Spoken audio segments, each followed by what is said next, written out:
en esta nueva versión de la Fiesta de la Ciencia que por primera vez se está desarrollando en este formato online. Yo tengo hoy día este curioso rol de actuar a medias como presentando un tema y también actuando como entrevistador. Y me acompaña en esto un gran invitado que es Mario Amuy, un colega de tremenda relevancia a nivel nacional e internacional. Mario es un astrónomo que, como ustedes saben, obtuvo el Premio Nacional de Ciencias hace algunos años. Muchas personas lo ven prácticamente como casi el premio Nobel por el impacto que tuvo efectivamente en una investigación que luego obtuvo ese reconocimiento. Es actualmente vicepresidente y jefe de misión de Aura, ¿cierto? Y el presidente de la Fundación Astronómica de Chile. ¿Cómo estás, Mario? Muy bien, Eduardo. Muy buenas tardes. Muchas gracias por la invitación a la Fiesta de la Ciencia 2020 de Antofagasta. Y bueno, para quienes no me conocen, mi nombre es Eduardo Bunda, yo dirijo el Centro de Astronomía de la Universidad de Antofagasta, colaboro también dando asesoría científica al Grupo de Ciencia, Tecnología y vicepresidente y jefe de la Universidad de Antofagasta, ¿cierto? Así que bueno, encantado de que me hayan invitado en esta ocasión. Y hoy día vamos a hablar de eclipses. Yo le aclaro a quienes nos están escuchando, esto no es una charla como tal, sino que más que nada va a ser una conversación que vamos a sostener. Y precisamente el título de la actividad es Conversaciones bajo un sol negro, aludiendo a este libro que publicó Mario Muy el año pasado, de manera de darnos una mejor base para prepararnos y observar estos dos eventos interesantes del eclipse total del año 2019, el que se nos viene ahora en el sur de Chile en diciembre del 2020. Brevemente, ¿qué son los eclipses? No vamos a entrar a tanto detalle, pero ustedes saben que son fenómenos astronómicos que resultan de la interacción entre tres cuerpos, el Sol, la Luna, la Tierra, y que dependiendo de la orientación relativa que tengamos, en qué orden los estemos observando, vamos a encontrar que la Luna pasa por la sombra que proyecta la Tierra en el espacio, porque está bloqueando la luz del Sol, y en esos casos vamos a tener un eclipse de Luna, o bien un pequeño punto en la superficie de la Tierra recibe el cono de sombra que la Luna está proyectando en el espacio, y en esos casos tenemos un eclipse de Sol, ¿verdad? Eh, Partamos hablando de un eclipse importante, un eclipse que de hecho se estaba conmemorando 100 años el año pasado, el eclipse solar total del año 1919, y que marca un hito en la ciencia por su relación con la teoría general de la relatividad. Yo estuve leyendo la historia como la cuenta Mario en su libro, y es súper apasionante, así que yo creo que acá te cedo la palabra, que a lo mejor tú nos puedas relatar cómo ves tú la importancia de este evento en la ciencia moderna. Claro, con todo gusto. Es una de las partes del libro que más me entretuvo escribirla, porque requirió investigar, leer, informarme sobre este gran eclipse del año 1919, un 29 de mayo. Bueno, ¿cuál es la importancia de este eclipse?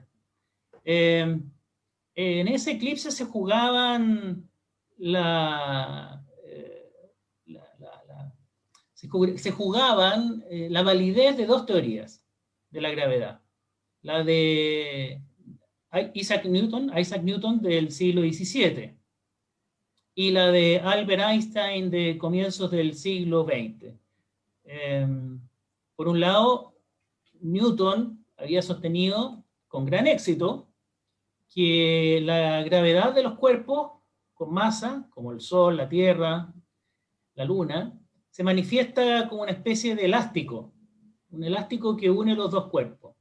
Y eso es lo que hace que la Tierra orbite en torno al Sol y lo que hace que la Luna orbite en torno a la Tierra. A ese elástico se le llamaba la fuerza, una fuerza. Y, y esto fue muy exitoso. La teoría de Newton, la ley de la gravitación universal, permitió entender los movimientos de los planetas en torno al Sol prácticamente a la perfección. hasta el último de ellos, hasta Neptuno, desde la cercanía, desde los planetas más cercanos al Sol hasta el más lejano, Neptuno. Sí. Y el problema fue que Mercurio, el más cercano al Sol, empezó a desafiar a la teoría de Newton, la teoría del elástico, la teoría de la fuerza. Y para tratar de resolver el problema, los astrónomos y los físicos, matemáticos, propusieron que tendría que existir otro planeta más cercano al Sol, que le pusieron el nombre de Vulcano, un planeta hipotético. Y con ese planeta hipotético se podrían explicar las peculiaridades, las anomalías de la órbita de Mercurio. Sin embargo, por mucho que buscaron los astrónomos, nunca lo encontraron a Vulcano. Así es que parecía que la teoría que había prevalecido por 2 siglos con gran éxito, o 2 siglos y medio en realidad, tenía el problema. Así es que ahí es donde surgen las ideas de Einstein. Y Einstein revoluciona completamente el concepto de gravedad y dice, esto no es una fuerza, en realidad es deformación del espacio alrededor de los cuerpos con masa. Entonces, en particular en el caso del Sol, decía, bueno, el Sol curva el espacio a su alrededor, y en un espacio curvo, la Tierra, por más derecho que trate de avanzar, tiene que orbitar en un círculo o en un círculo un poquito ovalado. Entonces, eso fue una propuesta muy revolucionaria, muy descabellada, con matemáticas difíciles, había que comprobarla. Y Einstein se puso un test muy exigente, porque planteó que si efectivamente la gravedad se manifiesta a través de la curvatura del espacio, un rayo de luz que según la teoría de Newton no debiera ser atraído, no debiera sentir este elástico hacia el Sol, porque la luz no tiene masa, Einstein decía en vez, bueno, si el espacio es el que se curva, incluso una partícula sin masa, como es el fotón, la partícula de la luz, también debiera sentir la geometría, la curvatura del espacio alrededor del Sol. Entonces dice, bueno, si en un eclipse de Sol, en que la Luna se interpone delante del Sol y lo tapa por un rato, la luz de las estrellas que va en camino hacia el observador, hacia la Tierra y pasa cerca del Sol, se debiera curvar. Debiera ser así como una especie de tiro con chanfle. Entonces el observador, en vez de creer que la luz viene de acá, va a pensar que la luz viene de allá. Bueno, ese fue el test súper exigente que se puso Einstein. Y en 1914 le pidió a un amigo de él, un astrónomo, que se llama Erwin Freundlich, que fuera de Alemania a Rusia a observar un eclipse total de Sol en 1914, con la mala suerte que justo unos días después de que Freundlich llega a Rusia, estalla la Primera Guerra Mundial. Así que le requisaron todos los equipos, Freundlich fue detenido, fue llevado a un campo prisionero. No se pudo realizar el experimento de Einstein, pero el siguiente gran eclipse, la gran oportunidad, era el 29 de mayo de 1919. Y allí los ingleses organizaron una expedición doble a observar un eclipse de Sol que partió en Chile. Partió en Arica. En Arica. Sí. En la madrugada. Y pasa por Brasil y la sombra de la luna llega a África. Y los ingleses apostaron en una localidad que se llama Sobral, en Brasil, y en Isla Príncipe, en África. Fue un eclipse con una duración larguísima, más de 6 minutos, muy inusual. Y bueno, en marzo de 1919 zarparon los barcos, uno rumbo a Brasil, el otro rumbo a la Isla Príncipe. El jefe de la misión era Arthur Eddington, un destacadísimo astrónomo inglés, que partió con el mejor instrumental a Isla Príncipe en África. Y su colega Crommelin, que es un francés, pero trabajaba para el observatorio inglés de Greenwich, partió a a África, a Latinoamérica sobre Brasil, con un equipo de menor calidad. Bueno, la cosa es que esto estuvo lleno de drama. A Eddington le tocó pésimo clima, estuvo lloviendo como 10 días seguidos, incluso en la mañana, el 29 de mayo, seguía lloviendo torrencialmente. Crommelin tuvo mejor suerte. Si bien amaneció nublado en Brasil, se fue despejando y ambos a la hora del eclipse lograron tomar placa fotográfica. Hay un montón de anécdotas. A Crommelin, el instrumento principal, el telescopio principal, no le funcionó bien, se le desenfocó porque durante el eclipse la temperatura baja, los metales se contraen y el telescopio quedó fuera de foco, así que todas esas imágenes no sirvieron para nada. Pero Crommelin había llevado un telescopio chiquitito que lo había embarcado a último minuto en el barco y con ese telescopio logró tomar las mejores imágenes del eclipse. Y efectivamente comprobaron la teoría de Einstein. Es decir, las estrellas detrás del Sol, el Sol, las estrellas que están aquí alrededor del Sol, habían cambiado sus posiciones debido a la curvatura del espacio del Sol. Y con eso se demuestra que quien tenía la razón entre estos dos titanes de la física era Albert Einstein. Y con eso se confirma la teoría de la relatividad general. El espacio en el que se curva, ya no existe el elástico, ya no existen las fuerzas. Esa fue la gran importancia del eclipse de hace 101 años.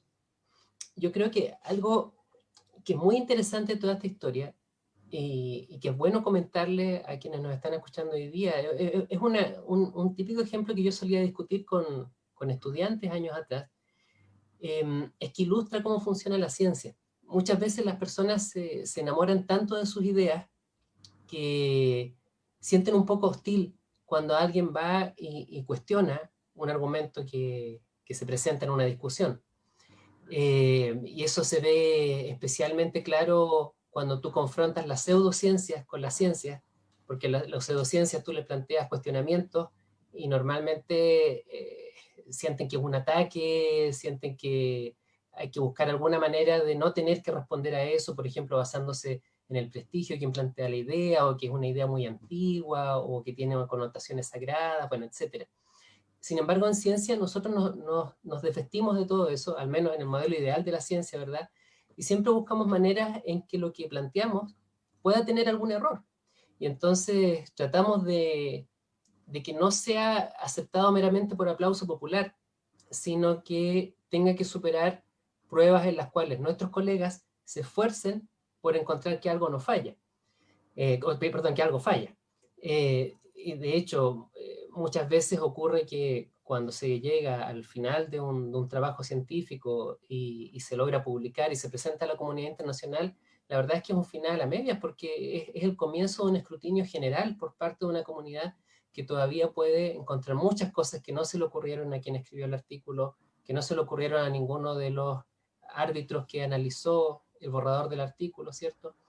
Y entonces esta dinámica de presentar ideas que sean muy transgresoras, muy vanguardistas, pero apoyadas en evidencia, y pedir a los demás que colaboren en encontrar cualquier posible error en la idea, yo creo que se ilustra muy bien con esto que plantea Einstein, que había tenido una idea brillante, pero que él pide, esperemos un poco a que estén estos test, que son test muy exigentes, como que, fíjense que había que recorrer todo el mundo prácticamente para lograr encontrar los datos necesarios, antes de decir esto es correcto, esto es algo que permite reemplazar o suplementar la física que ya conocíamos. Y hoy en día que ya tenemos la teoría de la relatividad como algo que ha pasado por tantas comprobaciones que nos sentimos más o menos tranquilos de usarla, de enseñarla, de decir este es un buen modelo del universo. ¿Por qué crees tú, Mario, que seguimos observando eclipses? Ya no nos queda más comprobaciones necesarias de la teoría de la relatividad, sin embargo ahí seguimos observando eclipses. ¿Qué le ves tú a ese momento? Sí, mira, a propósito de lo que tú decías, antes de responder la pregunta que me haces, los resultados del experimento de Eddington y de Crommelin fueron presentados a la Royal Society de Londres el 6 de noviembre de 1919, con toda pompa y circunstancia que el esfuerzo meritaba. Y la sesión fue encabezada por nada menos que el famoso físico Joseph John Thomson, que fue el descubridor del electrón, y era el presidente de la Royal Society de Londres. Y ahí estaba el retrato de Isaac Newton. Y ahí en esa sala, Eddington, Crommelin y su jefe, Frank Dyson, presentaron el resultado del experimento. Y lo hicieron con todo detalle, contaron todas las penurias, todo el problema que habían tenido con el desenfoque del telescopio. Y al final de la presentación de estos tres astrónomos, Thomson dice, bueno, este es el resultado más importante en materia de gravedad. Es lo más importante que ocurrió en materia de gravedad desde la época de Newton. Y expresó que su comprensión con quienes no lo querían aceptar este resultado, los propios físicos que estaban sentados allí. Y algunos de los miembros más conservadores de la audiencia se rehusaron a admitir el experimento, porque significaba una modificación a la ley de la gravedad del gran Newton, cuyo retrato estaba allí. Así es que las pruebas más exigentes también las tuvo que pasar Einstein y desafiar la convención. Bueno, respecto a la importancia de los eclipses. ¿Ah? Desafiar el peso de la historia, de la tradición. El peso de la historia. Y mira, interesante que quien destronó a Newton fue nada menos que un inglés, que era Arthur Eddington, el héroe de la ciencia y de la física inglesa. Y bueno, el trono de héroe lo pasó a ocupar nada menos que un alemán, quienes habían sido rivales a muerte en la Primera Guerra Mundial, alemanes e ingleses. Era las vueltas de la vida, las ironías de la vida. Bueno, observar un eclipse, yo diría que hoy día es bonito, es fascinante, es hermoso, nos llena de asombro. Existen algún interés científico al tratar de observar un eclipse total de sol. Una de las cosas que se observan durante un eclipse, que es muy difícil hacerlo de otra manera, es la corona del sol, que es un halo de gas muy, muy caliente, a más de 1 millón de grados, que rodea al disco del sol. Siempre está allí, no lo podemos ver porque el disco del sol es mucho más brillante. Pero cuando el disco del sol es tapado por la luna, aparece entonces en todo su esplendor esta maravillosa corona del sol. Y ahí se hacen estudios sobre tomar imágenes de videos, espectros, el arco iris de la corona solar, y lo que se trata ahí de entender es cómo la corona llega a tener una temperatura de 1 millón de grados. Porque la superficie del Sol tiene 5.000 grados Celsius. Y sin embargo, la corona está a 1 millón de grados. Entonces ahí los físicos hacen muchas preguntas. ¿Cuál es el mecanismo que el Sol tiene para calentar, elevar este gas a tan altas temperaturas? Así que sí, los eclipses totales de Sol todavía se utilizan con fines científicos, no con la fuerza que tuvieron en el pasado. Claro. Recién nos referíamos al eclipse de hace 101 años, cuando se demuestra la teoría de Einstein, y a mediados del siglo XIX también hubo otro eclipse que nos reveló algo muy importante de la naturaleza, el descubrimiento del segundo átomo, la segunda especie atómica más abundante de todo el universo, que hoy día conocemos como helio, ese gas que se usa para inflar globos. El helio no es abundante en la Tierra, pero el segundo elemento químico más abundante del universo, que viene del Big Bang. Y el helio se descubrió justamente en un eclipse total de Sol, en una observación que se hizo desde India. Allí se tomó el arco iris de la corona del Sol y apareció un elemento químico completamente desconocido hasta ese momento.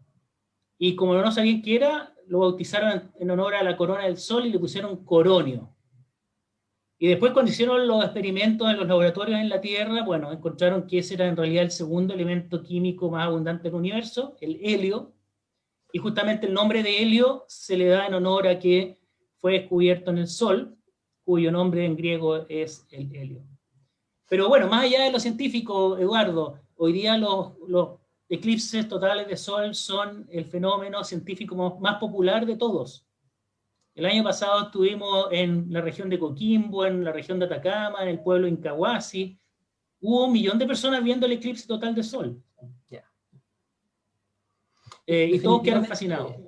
No, definitivamente la posibilidad de ver un eclipse de Sol es tan rara.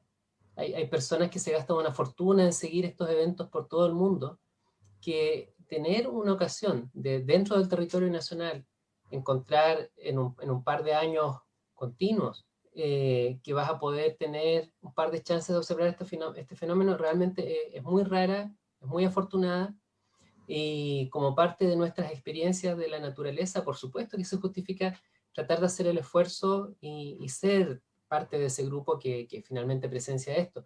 Es una pena que este año esto esté coincidiendo con la pandemia, que obviamente introduce grandes incertidumbres respecto a cómo hacer esta observación de manera segura. Yo sé que la región de la Araucanía ha tenido una apuesta grande porque haya una activación del turismo en torno al tema del eclipse. Eso siempre ocurre en los lugares donde hay un eclipse, pero hasta este momento todavía hay bastante incertidumbre respecto a si esto va a poder ocurrir con la escala de asistencia como ocurrió el año pasado, o si va a haber que tomar algunas medidas especiales. Todo eso está en discusión por los órganos pertinentes y bueno, iremos sabiendo más en los meses que quedan. Yo creo que es bueno comentar que igual que ocurrió el año pasado, porque finalmente no todo el mundo puede ir, ya sea por este año por la pandemia, pero no, en un año normal a veces hay limitaciones económicas, hay otras cuestiones que impiden estar allá. Es de todo modo bueno comentar que siempre hay algún tipo de transmisión del evento. O sea, si finalmente yo no puedo ir, no significa que entonces me lo tengo que perder, que no hay nada que hacer. Acá en Antofagasta, por ejemplo, el año pasado disfrutamos del eclipse también a distancia, a pesar de que acá no se veía la totalidad, y más encima tuvimos mala suerte por las nubes, justo en ese rato en que habríamos podido ver una buena fracción del disco solar ocultado, pero teníamos una transmisión que nos estaba llegando de la ESO, y eso se ocupó para un evento masivo con varios miles de personas que concurrieron ahí al Parque Croata a seguir esta transmisión comentada que estábamos haciendo en vivo del fenómeno. Así que bueno, fue una forma también de participar. ¿Tienes planes de tratar de estar en la Araucanía este año o te lo estás pensando No, tenemos todos los planes hechos, Eduardo. Yo trabajo junto a un grupo de colaboradores de astrónomos aficionados, astrónomos jóvenes, periodistas, gente del mundo de la literatura. Tengo a varios colaboradores de allá de Antofagasta, que nos organizamos en lo que se llama la Fundación Chilena Astronomía, y vamos a ir por lo menos 25 nosotros. Vamos a llegar 5 días antes del eclipse y vamos a estar dando charlas y talleres en la costa Araucanía. Se trata de 5 comunas que están en la costa de la región de la Araucanía, que las estamos promocionando porque son lugares bellísimos, porque son lugares por donde pasa el eje central del eclipse, por lo tanto, por donde el eclipse va a durar más de 2 minutos, va a tener su máxima duración. Y ahí hemos identificado en esa región de la Araucanía, particularmente en la costa, 10 lugares muy propicios para la observación del eclipse. Lo publicamos en un informe que está en nuestra página web, en la página www.fuchas.cl. Los invito a quienes estén interesados en enterarse de dónde ir a observar el eclipse de la mejor manera, que lean el informe, está muy bueno. Te cuento la primicia que estamos a punto de traducirlo al mapudungún. Oh, qué bien. Y bueno, ahí hemos recomendado 10 lugares, pero hay mucho más que 10 lugares. Entonces, no existe una gran oferta de lugares para observar el eclipse total. sin la necesidad de choclonarnos. Las personas de la familia se pueden dispersar, sí, las familias pueden ir juntas, pero no necesariamente tienen que estar juntos con las otras familias, y podemos mantener la distancia social. Así que vamos a estar allí aprovechando esta gran oportunidad que son los eclipses totales de sol para promover la ciencia, promover la divulgación científica y aprovechar de que la gente se acerque a este mundo de la ciencia mediante una gran oportunidad como es un fenómeno natural sin parangón. Yo no sé si han llegado algunas preguntas a través del chat, que ahí Felipe nos va a comentar. Antes de eso, les comento que o sea, históricamente también sabemos desde la antigüedad que los eclipses han llamado muchísimo la atención, de manera que también participar en la observación de un eclipse es un poco también seguir con una tradición que a los seres humanos los ha unido a través de todos los tiempos y todas las culturas. Y hoy en día tenemos la ventaja de tener claro que no son fenómenos que nos tienen que atemorizar, ¿cierto? Son fenómenos para disfrutar el universo, nada más hay que preocuparse de hacerlo en condiciones que sean seguras, para los cuales hay varios canales de información de científica de buena calidad que nos dicen cuáles son los medios correctos que tenemos que usar, ¿verdad? Y vamos a ver que ya llegando más cerca de la fecha del eclipse, seguramente, al igual que el año pasado, vamos a poder recomendar algunos de esos canales. Felipe, cuéntanos si tenemos alguna pregunta. Hola, sí, buenas tardes, don Eduardo y doctor Mario Muy. Tenemos bien activa acá nuestra red social, con varios participando. Tenemos a la profesora Iris Donoso, quien nos dice, excelente tema. Felicitaciones, pero quiero preguntar, ¿ustedes cuando enseñan hacen comparaciones con la arcoastronomía con la finalidad de rescatar este patrimonio? Sí, mira, la arqueoastronomía es un tema muy emergente, una disciplina relativamente joven, sobre todo en nuestro país. Pero hay mucha riqueza en nuestro territorio, en los distintos pueblos originarios, cada uno con su aproximación a la astronomía. Desde la isla de Pascua, el norte de Chile, el pueblo mapuche, cada uno tiene su propia cosmovisión, hay registros, pinturas rupestres, con fenómenos celestes que meritan ser estudiados. Así que hay mucho por hacer en ese campo. En la Fundación Chilena de Astronomía tenemos a 2 campeones de la arqueoastronomía, uno de ellos de Antofagasta, el gran astrofotógrafo Alexis Jaldín, que está muy interesado en la arqueoastronomía, y Basilio Solís también, que es de la cultura diaguita. Así es que creo que hay mucho por hacer por ese lado. Con Alexis tenemos algunos proyectos de publicar fotografías del norte de Chile, donde se muestra el valor arqueoastronómico de los pueblos del norte. Así es. Justamente Alexis Yaldín está ahí, dice, ya estamos allá con Mario, comentando que va a estar ya en la Araucanía junto a usted, igual Bélgica Leiva, que dice que de allá somos, excelente. El año pasado a Alexis lo invitamos a reunirse con la Fundación Chilena de Astronomía en Incahuasi. Hay un pueblo pequeñito en la región de Atacama. Y llegó Alexis Jaldín con todo su equipo para fotografiar el eclipse, pero le pareció que el lugar no era óptimo porque había muchas montañas, cerros que podían obstaculizar el eclipse, y nos abandonó. Se fue a su propio cerro a hacer las observaciones del eclipse para él mismo. Así que capaz que nos haga la misma gracia este año y nos abandone. Esto se está transformando en otra cosa, oye. Tamara, cuéntame. Sí. Mire, tenemos acá la profesora Iris Donoso nuevamente nos dice que buena noticia respecto al saber el uso del lenguaje mapuche en las próximas publicaciones. Nos hace ese comentario. Por ahora es lo que tenemos en preguntas. Ah, sí, Tania Lara nos dice buenas tardes. Asociado a lo que indican los doctores, ¿son más comunes los eclipses en el hemisferio norte que en el hemisferio sur?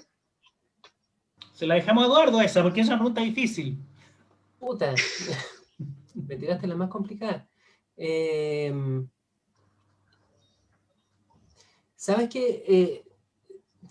Tengo como en la cabeza el mapa, estos mapas que publica la NASA por décadas de eclipse y por siglos de eclipse, y mi sensación de tripas es que es similar la cantidad de eclipses en el hemisferio norte y en el hemisferio sur. Pero voy a averiguar si es que hay alguna discrepancia. Podría eventualmente haberla por los ángulos entre los cuerpos, pero no lo tengo 100% claro. Mi sensación inicial es que debería ser equivalente. Sí. No sé si... Es simétrico, efectivamente. Sí. No hay una preferencia por el hemisferio sur o por el hemisferio norte. La diferencia, Eduardo, que a veces nos hace pensar que el hemisferio norte es más privilegiado, es porque allá hay más continente que en el hemisferio sur. Eso sí. Entonces sí. Ha sido más fácil históricamente observarlo en Mesopotamia, en la antigua Persia, en Europa, que en el sur. Pero no es porque no ocurran con la misma frecuencia, sino porque en el hemisferio sur hay menos lugares, continentes, por donde pase la sombra de la luna. Es muy cierto, y hay un elemento social también, y es que la astronomía como hobby también ha tenido más tiempo para desarrollarse y se ha organizado mucho más en el hemisferio norte. Y eso en astronomía profesional se observa de manera muy clara. Yo partí mi trabajo haciendo estudios de estrellas variables, y cuando necesitaba datos de apoyo de las comunidades de amateur, incluso en el caso de objetos del hemisferio sur, la verdad es que la mayor cantidad de datos venía de comunidades en el hemisferio norte. Entonces creo que el entusiasmo que ha habido por estas observaciones de parte de entusiastas tiene más linaje, por lo menos en la historia, en el hemisferio norte, y eso lleva a más reportes, más material que se encuentra comentando esas observaciones. Lo que yo creo que en algún momento se va a contrapesar, que las historias se van a igualar debido a que las condiciones en el hemisferio sur son extraordinarias. Pero bueno, hay que darle un poco de tiempo a la historia para avanzar. Estamos en la hora, y no quiero que nos reten y que nos van a empezar a tocar la música fuerte como los Oscars para que nos callemos, así que vamos a tener que ir cerrando acá. Yo quiero agradecer una vez más la oportunidad que nos dio el Grupo de Ciencia, Tecnología y Sociedad de la Universidad de Antofagasta de participar en esta versión de la Fiesta de la Ciencia. Agradecerle particularmente a Mario el tiempo que se ha dado de estar hoy día con nosotros para conversar sobre eclipses. Y bueno, extender la invitación a toda la comunidad, ¿cierto?, a observar este fenómeno, ya sea de manera presencial, si es posible, si no de manera remota. Mario, ¿algunas palabras para terminar? Gracias, Eduardo, y a todo el equipo de la universidad por invitarme a compartir con ustedes esta Fiesta de la Ciencia 2020.